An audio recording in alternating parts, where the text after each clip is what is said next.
مساء الفل. رمضان كريم عليكم. زي ما وعدت كام واحدة جميلة من متابعيني ان انا هعمل فيديو علشان شهر رمضان، بيديكوا برضو نبذة عن ايه اللي بيحصل في شهر رمضان مع وجود الام النرجسية. طيب، احنا عارفين ان شهر رمضان ده شهر النور، شهر السلام النفسي، شهر بتتسلسل فيه الشياطين، بيبقى فيه مغفرة ورحمة، وبنبقى كلنا مستنينه لمجرد إحساسنا إن ربنا أقرب مننا من أي وقت تاني. بنحس إن إحنا بنطهر ذنوبنا، بنصوم، فجسمنا كمان بيبقى أخف. كل حاجة في شهر رمضان بتشجع السلام، وبتشجع زي ما بقول ريستارت، يعني كأن الكمبيوتر بالظبط بيهنج واحنا بندوس على زرار الريستارت علشان يحصل له ريفرش كده ويفوق تاني. طبعا دول 30 يوم يعني ربنا كرمنا بيهم علشان نعمل ريستارت لنفسنا جسديا وروحانيا ونفسيا وعقليا وكل حاجة. للأسف طبعا ده ما بيعجبش الأم النرجسية. ده حاجة أبعد ما يكون عن طموحاتها في الحياة، السلام النفسي والهدوء والراحة والكلام ده كلام مكروه جدا عند الأم النرجسية للأسف.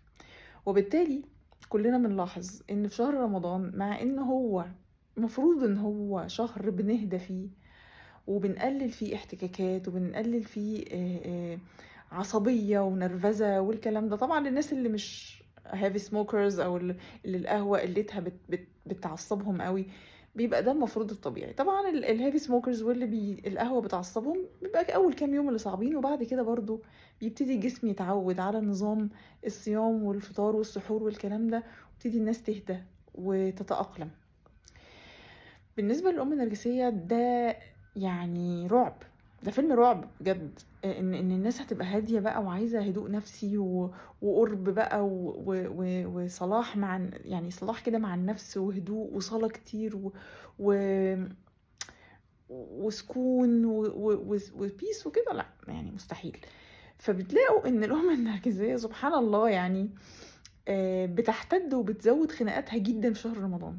بتلاقوا وخناقات من نوع بيبقى من نوع عجيب قوي، يعني كأن في نار ولعت في البيت. يا جماعة في ايه؟ هو الشياطين مش متسلسلة ولا احنا بيتهيألنا ولا ايه اللي حصل؟ فطبعا ده يعني ده بيبقى مش من ابليس ولا اي حاجة، ده بيبقى النفس اللي هي النفسية اللي بتبقى كارهة آه، للبيس، وكارهة للسلام، وكارهة للتركيز في العبادات وفي الكلام ده. خلوا بالكم، انا قلت قبل كده كتير جدا ان النرجسيين بيتغذوا على الاتنشن، بيتغذوا على التركيز معاهم، حتى لو تركيز سلبي، حتى لو هي عامله صمت عقابي وانتي متحاشيه الكلام معاها، ده بالنسبه لها برضو انت عامله حسابك عليها وقلقانه منها او متحاشياها، فانت عامله مجهود. اي مجهود في ناحيتها محبذ جدا ومحبب جدا. المجهود لما يبقى في ناحيه تانية زي ما بيبقى في رمضان، ده بيبقى بالنسبه لها يعني تعذيب بجد. ولذلك بتبقى شرسة جدا في طلب الاتنشن، وشرسة جدا في الزعل، وشرسة جدا في النقد، وشرسة جدا في اي حاجة مش عاجباها. طبعا موضوع مين هيفطر عند مين اول يوم ده يعني مش عايزة يعني كارثة. وهنفطر بره ولا جوه، وعند مين، وهتفطروا عندي ولا عندهم.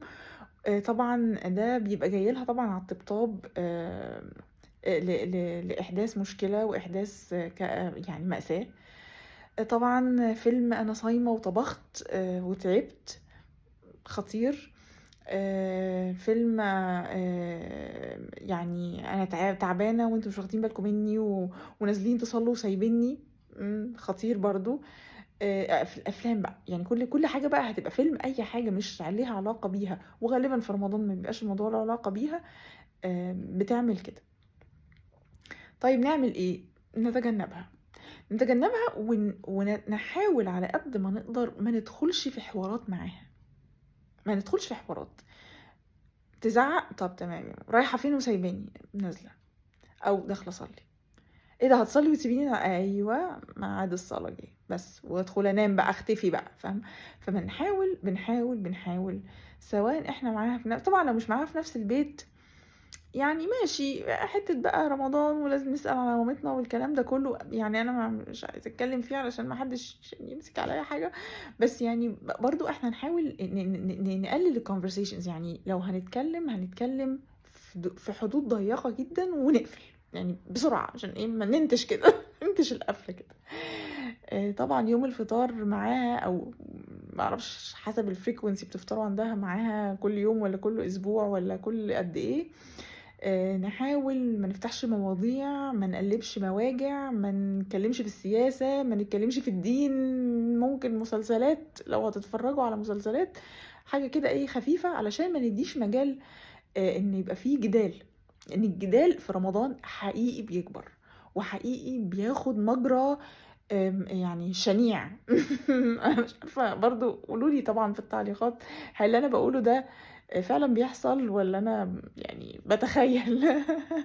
ف أتمنى لكم رمضان هادي، أتمنى لكم آآ وقت تعرفوا فيه تقعدوا مع نفسكم تفضّوا دماغكم وت تحاولوا تعملوا restart لروحكم ولجسمكم، طبعًا ده كده بيحصل automatic مع الصيام.